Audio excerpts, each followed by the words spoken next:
अस्सलाम वालेकुम स्टूडेंट्स, उम्मीद है आप तमाम लोग खैरियत से होंगे। मेरा नाम मोहम्मद उमर खान है और आप देख रहे हैं दी लॉ चैनल। इस चैनल पर गुफ्तगू करते हैं हम लॉ, लैट, लॉ गैट और LLB 4 ईयर्स के हवाले से। तो अगर आप नए कैंडिडेट हैं, नए स्टूडेंट हैं, इस चैनल पर पहली बार तशरीफ लाएं तो इस चैनल को जरूर सब्सक्राइब कीजिए ताकि इस तरह की मजीद अपडेटेड और लेटेस्ट वीडियोज हम आप तमाम कैंडिडेट्स की खदमत में बर वक्त शेयर कर सकें।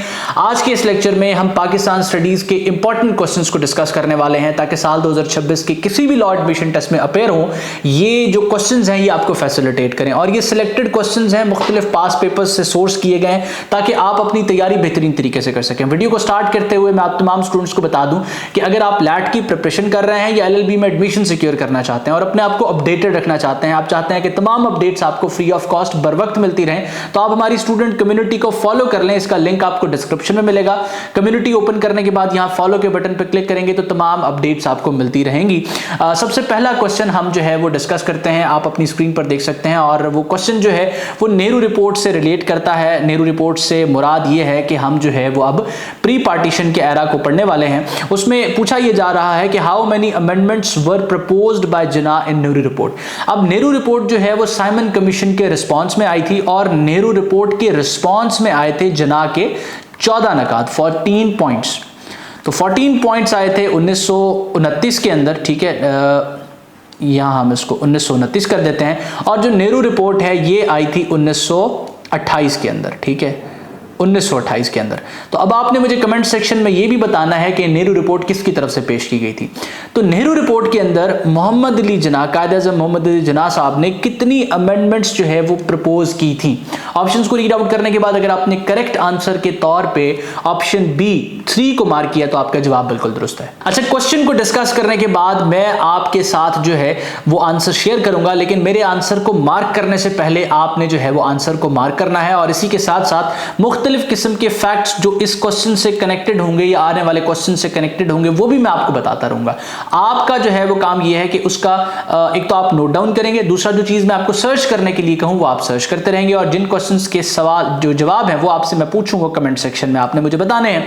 नेक्स्ट आप क्वेश्चन देख सकते हैं कि जान शेर Khan one junior squash championship in which year. तो ऑप्शंस को रीड आउट करने के बाद आपने अगर करेक्ट आंसर के तौर पे 1986 को मार्क किया है तो आपका जवाब बिल्कुल दुरुस्त है। अब जो स्क्वॉश चैंपियनशिप है, वर्ल्ड स्क्वॉश चैंपियनशिप, इसको आपने सर्च करना है, इसके बारे में मजीद फैक्ट्स जो है वो पढ़ने हैं और उसके बारे में फिर आपने कमेंट सेक्शन में मुझे बताना है। उसके बाद नेक्स्ट क्वेश्चन आप अपनी स्क्रीन पर देख सकते हैं। Sir Syed Ahmad Khan established the MAO high school at Aligarh in. अब सर सैयद अहमद खान साहब ने MAO हाई स्कूल जो है अलीगढ़ में कब बनाया है, कब एस्टैब्लिश किया है। तो ऑप्शंस को रीड आउट करने के बाद आपने करेक्ट आंसर अपने पास मार्क करना है। और अगर आपने करेक्ट आंसर के तौर पे 1875 को मार्क किया तो आपका जवाब बिल्कुल दुरुस्त है। MAO हाई स्कूल एक इंपॉर्टेंट एजुकेशनल इंस्टीट्यूशन है मुस्लिम्स के लिए, बरसगीर पाक व हिंद के। MAO हाई स्कूल 2 साल के बाद एक कॉलेज का दर्जा इख्तियार कर लेता है, कॉलेज का दर्जा इख्तियार कर लेता है। और उसके बाद अलीगढ़ मुस्लिम यूनिवर्सिटी, अलीगढ़ मुस्लिम यूनिवर्सिटी AMU जो है उसका दर्जा इख्तियार कर लेता है। तो ये एक मोस्ट इंपॉर्टेंट एजुकेशनल इंस्टीट्यूट है जिसने जो बरसगीर पाक व हिंद में मुसलमानों की आज़ादी की जद्दोजहद के लिए जो लीडर्स प्रोड्यूस किए थे उसमें इसका एक कलीदी किरदार है। नेक्स्ट क्वेश्चन आप अपनी स्क्रीन पर देख सकते हैं। The Khilafat movement was started to protect the caliphate of which country. अब मॉडर्न डे टर्की जो है वहां पर सल्तनत उस्मानिया कायम थी जिसको प्रोटेक्ट करने के लिए बरसगीर पाक व हिंद में खिलाफत मूवमेंट स्टार्ट की गई। अब खिलाफत मूवमेंट किस साल के अंदर स्टार्ट की गई ये आपने सर्च करना है और इसको कमेंट सेक्शन में मुझे बताना है। अच्छा, वीडियो में मजीद आगे बढ़ते हुए वो तमाम कैंडिडेट्स जो लॉ एडमिशन टेस्ट को प्रिपेयर करना चाहते हैं और इसी तरह के रेलेवेंट क्वेश्चंस के थ्रू प्रिपेयर करना चाहते हैं तो आप हमारा प्रिपरेटरी बंडल जो है वो ज्वाइन कर सकते हैं। हमारा ये जो प्रिपरेटरी बैच है इसको ज्वाइन करने के लिए, इसके बारे में मजीद इन्फॉर्मेशन लेने के लिए आप हमारी टीम के साथ इन टच आ सकते हैं। इस बैच में आपको 24/7 लेक्चर्स की एक्सेस मिलती है, डिजिटल टेस्ट सीरीज भी मिलती है, कॉम्प्रिहेंसिव नोट्स भी मिलते हैं और सब स्टूडेंट्स के साथ हमारे टीचर्स इन टच होते हैं। तो अगर आप इस कोर्स के हवाले से, इस क्लासेस के हवाले से मजीद इन्फॉर्मेशन लेना चाहते हैं तो आप हमारी टीम को मैसेज कर सकते हैं, आपको तमाम की तमाम डिटेल्स प्रोवाइड कर दी जाएंगी। अब नेक्स्ट क्वेश्चन जो है वो रिलेट करता है the name Pakistan was proposed in the pamphlet now और नेवर बाय। अब एक पम्फलेट जो है वो पब्लिश किया गया था और ये पम्फलेट पब्लिश हुआ था 1933 के अंदर। इसके अंदर जो एक आज़ाद मुस्लिम रियासत थी उसका नाम पाकिस्तान के तौर पे तजवीज़ किया गया, और ये किसकी तरफ से तजवीज़ किया गया था? ऑप्शंस को रीड आउट करने के बाद अगर आपने करेक्ट आंसर के तौर पे चौधरी रहमत अली को मार्क किया तो आपका जवाब बिल्कुल दुरुस्त है, और चौधरी रहमत अली बाय प्रोफेशन एक वकील थे। अच्छा, अब ये 1933 की डेट भी आपसे पूछी जा सकती है। इस पंफलेट का नाम भी आपसे पूछा जा सकता है, नाउ और नेवर, अभी नहीं तो कभी नहीं, नाउ और नेवर। और इसके अंदर जो नाम है वो पाकिस्तान प्रपोज किया गया और चौधरी रहमत अली की तरफ से प्रपोज किया गया। उसके बाद who was the last viceroy of United India? अब बरसगीर पाको हिंद में ब्रिटिश की तरफ से ब्रिटिश गवर्नमेंट की तरफ से मुख्तलिफ वाइसरॉय आते थे, तो लास्ट वाइसरॉय जो है वो कौन थे? अब लास्ट जब पूछा जाएगा तो आपको फर्स्ट का भी पता होना चाहिए, फर्स्ट के बारे में भी पूछा जा सकता है, तो लास्ट वाइसरॉय कौन है? ऑप्शंस को रीड आउट करने के बाद करेक्ट आंसर आप अपने पास मार्क करें। अगर आपने करेक्ट आंसर के तौर पे ऑप्शन सी लॉर्ड माउंटबेटन को मार्क किया है तो आपका जवाब जो है वो बिल्कुल दुरुस्त है। उसके बाद नेक्स्ट क्वेश्चन आप अपनी स्क्रीन पर देख सकते हैं कि which document is considered the Magna Carta of Muslim struggles for independence? अब मैग्ना कार्टा में बेसिकली राइट्स की बात की गई थी, तो मैग्ना कार्टा के तौर पे जो मुस्लिम स्ट्रगल ऑफ इंडिपेंडेंस है वो कौन सा डॉक्यूमेंट जाना जाता है? ऑप्शंस को रीड आउट करने के बाद आपने अपने पास करेक्ट आंसर को मार्क करना है, और अगर आपने करेक्ट आंसर के तौर पर पाकिस्तान रेजोल्यूशन को जो है वो मार्क किया तो आपका जवाब बिल्कुल दुरुस्त है। इससे कनेक्टेड चीजें आपने सर्च करनी है कि पाकिस्तान रेजोल्यूशन किस साल के अंदर आई है, किस ईयर के अंदर आई है, और ये किसकी तरफ से प्रेजेंट की गई है, किसकी तरफ से प्रेजेंट की गई है, प्रेजेंटेड बाय हुम, ये आपने सर्च करना है और इसको कमेंट सेक्शन में मुझे बताना है। नेक्स्ट क्वेश्चन आप देख सकते हैं कि who was the first prime minister of Pakistan?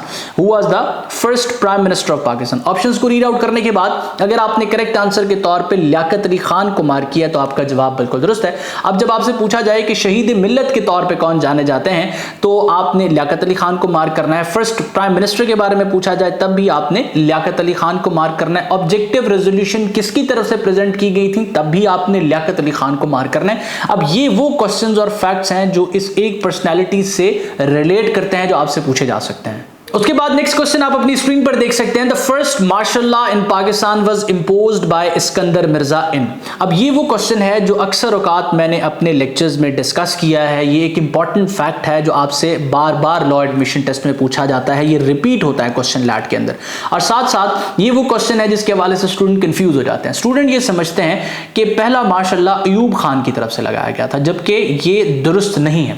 Iskander Mirza Pakistan के पहले गवर्नर जनरल थे, पाकिस्तान के चौथे गवर्नर जनरल थे, फोर्थ गवर्नर जनरल थे, ठीक है, और पहले प्रेसिडेंट थे, फर्स्ट प्रेसिडेंट थे, ठीक है, फर्स्ट प्रेसिडेंट थे। तो ये 1958 के अंदर कॉन्स्टिट्यूशन को एब्रोगेट कर देते हैं। माजरत मैंने आपको जो है ना आंसर करने से पहले इसका जवाब दे दिया क्योंकि एक इंपॉर्टेंट फैक्ट है। तो 1958 में इन्होंने जो है कॉन्स्टिट्यूशन को मनसूख कर दिया। हमारा आइन आया था, पाकिस्तान का पहला आइन आया था 1956 में, तो 1956 के आइन को इन्होंने 1958 में मनसूख कर दिया। तो एब्रोगेट किसकी तरफ से किया गया? इस्कंदर मिर्जा की तरफ से। तो मार्शल लॉ का नफाज किसने किया? इस्कंदर मिर्जा ने। अब उस वक्त के कमांडर इन चीफ, अभी तो हम चीफ ऑफ आर्मी स्टाफ कहते हैं, उस वक्त कमांडर इन चीफ होता था, आर्म फोर्सेस का जो है जो उसको लीड करता था उसको कमांडर इन चीफ कहते थे। तो कमांडर इन चीफ थे अयूब खान। तो उनको इन्होंने चीफ मार्शल लॉ एडमिनिस्ट्रेटर लगाया कि ये जो मार्शल लॉ पाकिस्तान में इम्पोज हुआ है इसको आप एडमिनिस्टर करें, इसको चलाएं, इसको रन करें। तो चीफ मार्शल लॉ एडमिनिस्ट्रेटर पूछा जाए कि first chief marshal law administrator कौन है, तो वो अयूब खान है। और पाकिस्तान में पहले मार्शल लॉ का नफाज किसने किया था? तो वो इस्कंदर मिर्जा ने किया था। कब किया था? 1958 में किया था। नेक्स्ट क्वेश्चन आप देख सकते हैं कि in which year did East Pakistan separate to become Bangladesh? अब बांग्लादेश जो है वो कब बनता है पाकिस्तान से सेपरेट होने के बाद? तो ऑप्शंस को रीड आउट करने के बाद अगर आपने करेक्ट आंसर के तौर पे 1971 मार्क किया है तो आपका जवाब बिल्कुल दुरुस्त है। बांग्लादेश के कैपिटल के हवाले से भी पूछा जा सकता है तो ढाका है। और इसके अलावा एक और चीज़ भी पूछी जा सकती है कि जो मुस्लिम लीग का क़याम है वो कहाँ पर हुआ है? तो वो भी 1906 में ढाका में ही हुआ है, ठीक है। और जो ढाका है वो ईस्ट पाकिस्तान के तौर पे जाना जाता था और जो मौजूदा पाकिस्तान है वो वेस्ट पाकिस्तान था, ठीक है, वेस्ट पाकिस्तान था, वेस्ट पाकिस्तान। तो ये कुछ चीज़ें हैं जो इस क्वेश्चन से रिलेट करती हैं। अच्छा, अब यहाँ एक और चीज़ भी पूछी जा सकती है कि पाकिस्तान का दूसरा आइन जो था वो 1962 में आया था और 1971 में बांग्लादेश बन गया और 1973 में पाकिस्तान का तीसरा आइन आया जो कि मौजूदा आइन है हमारा। नेक्स्ट क्वेश्चन आप देख सकते हैं, the Shimla agreement 1972 was signed between Zulfikar Ali Bhutto and. अब जो शिमला एग्रीमेंट है ये एक जो है ना पीस एग्रीमेंट था, ये पाकिस्तान और इंडिया के दरमियान हुआ। पाकिस्तान को जुल्फकार अली भुट्टो साहब रिप्रेजेंट कर रहे थे, इंडिया को रिप्रेजेंट कर रही थी इंदिरा गांधी। ये क्वेश्चन भी हम प्रीवियस लेक्चर्स में डिस्कस कर चुके हैं। जो क्वेश्चंस इंपॉर्टेंट हैं, जो क्वेश्चंस लैट में रिपीट होते हैं या होने के चांसेस हैं, उनको हम जो है वो एक से ज्यादा लेक्चर्स में डिस्कस करते हैं या उनसे कनेक्टेड क्वेश्चंस को डिस्कस करते हैं। अब नेक्स्ट आप देख सकते हैं कि Pakistan conducted its nuclear test in 1998 eight. अब पाकिस्तान ने अपने न्यूक्लियर टेस्ट जो है वो 1998 में किए। अच्छा, ये जो न्यूक्लियर टेस्ट था ये इंडिया के न्यूक्लियर टेस्ट के रिस्पॉन्स में किया गया था। तो इंडिया का न्यूक्लियर टेस्ट इससे पहले हुआ था और अब आपने सर्च करना है कि ये टेस्ट इन्होंने कहां पर किए थे। अब पाकिस्तान ने जो न्यूक्लियर टेस्ट किए थे वो चागी के मकाम पर किए थे। ऑप्शन डी इसका दुरुस्त जवाब है। इसी से रिलेटेड आपको एक और चीज पता होनी चाहिए कि चागी जो है बलूचिस्तान का एक डिस्ट्रिक्ट है। उसके बाद नेक्स्ट क्वेश्चन आप देख सकते हैं, the 18th amendment to the constitution of Pakistan was passed in. अब 18वीं तरमीम जो है जिसमें हमारे सूबे हैं वो खुद मुख्तार हो गए थे, उनके पास मुख्तलिफ किस्म की पावर्स आई थी, उनको ऑटोनोमस कर दिया गया था, बहुत से इख्तियारात मजीद दे दिए गए थे। तो ये 18वीं तरमीम जो है ये किस साल के अंदर पास होती है? ये 2010 में पास होती है। पाकिस्तान पीपल्स पार्टी जो है उस वक्त हुकूमत में होती है जब ये अमेंडमेंट पास होती है। The red Cliff line is the boundary between. तो रेड क्लिफ लाइन जो है ये बाउंड्री है किसके दरमियान? पाकिस्तान और इंडिया के दरमियान। ऑप्शन बी जो है वो इसका दुरुस्त जवाब है। अब आपने सर रेड क्लिफ के हवाले से जाकर सर्च करना है और कुछ फैक्ट्स जो है वो देखने के बाद कमेंट सेक्शन में मुझे वो फैक्ट्स बताने हैं जो कि आपको लगता है एग्जाम पर्सपेक्टिव से इंपॉर्टेंट है। जो चीजें आप सर्च करेंगे वो चीजें आपको कभी नहीं भूलेंगी, वो आपकी मेमोरी का हिस्सा बन जाएंगी। उसके बाद नेक्स्ट क्वेश्चन आप अपनी स्क्रीन पर देख सकते हैं कि which country is located to the west of Pakistan. अब पाकिस्तान की वेस्टर्न साइड पे कौन सा कंट्री है? ऑप्शंस को रीड आउट करने के बाद आपने करेक्ट आंसर को मार्क करना है। अब अगर आप करेक्ट आंसर को देखते हैं तो यहां दो ऑप्शंस जो है वो आप करेक्ट आंसर के तौर पे मार्क कर सकते हैं। जो अफगानिस्तान है वो पाकिस्तान की नॉर्थ वेस्ट साइड पे एग्जिस्ट करता है और ईरान जो है वो पाकिस्तान की साउथ वेस्ट साइड पे एग्जिस्ट करता है। तो इन दोनों में से आपको एक ऑप्शन दिया जाएगा और उसको आपने अपने पास करेक्ट आंसर के तौर पर मार्क करना है। अगर आपको दोनों ही लगा था कि दोनों करेक्ट आंसर है तो इसका मतलब आप जो है वो डायरेक्शंस को बड़े अच्छे तरीके से अंडरस्टैंड करते हैं कि ये ईस्ट है, ये वेस्ट है, ये नॉर्थ है और ये साउथ है। अब पाकिस्तान फॉर एग्जांपल यहां अगर एग्जिस्ट करता है, पाकिस्तान यहां एग्जिस्ट करता है तो इसका मतलब ईस्टर्न साइड पे इंडिया है और आपकी वेस्टर्न साइड पे यहां अफगानिस्तान है AFG और यहां पर आपका ईरान है। तो दोनों ही वेस्टर्न साइड पे है। अब पाकिस्तान अफगानिस्तान जो है वो आपका नॉर्थ वेस्ट साइड पे बनता है और ये जो है वो साउथ वेस्ट साइड पे बनता है जो अफगानिस्तान है। उसके बाद वखान कॉरिडोर के हवाले से पूछा जा रहा है कि पाकिस्तान जो है वखान कॉरिडोर पाकिस्तान को किस कंट्री से सेपरेट करता है। अब अगर हम पाकिस्तान का नक्शा यहाँ पर ड्रॉ करें तो पाकिस्तान की ये जो जगह है ये स्ट्रिप, ये वखान कॉरिडोर है और यहाँ ताजिकिस्तान का कंट्री है। तो वखान कॉरिडोर से पाकिस्तान जो है ताजिकिस्तान से सेपरेटेड है। ऑप्शन बी जो है वो इसका दुरुस्त जवाब है। उसके बाद नेक्स्ट क्वेश्चन आप अपनी स्क्रीन पर देख सकते हैं। अब ये क्वेश्चन हमने अभी डिस्कस भी किया है। The first constitution of Pakistan was enforced in. तो पाकिस्तान का पहला आइन जो है वो 1956 में आया था और यहां पर ये क्वेश्चन भी पूछा जा सकता है कि कितने साल की स्ट्रगल के बाद पाकिस्तान ने पहला आइन हासिल किया? तो 9 साल की स्ट्रगल थी। ये क्वेश्चन भी अक्सर औकात लॉ एडमिशन टेस्ट में पूछा जाता है। The tenure of a member of senate is. अब जो मेंबर ऑफ सेनेट है उसका टेन्योर कितना है? सवाल यहां पर आपसे ये किया जा रहा है। तो उसका टेन्योर जो है वो 6 साल है और सेनेट के जो इलेक्शंस हैं वो हर 3 साल बाद मुनक्किद होते हैं।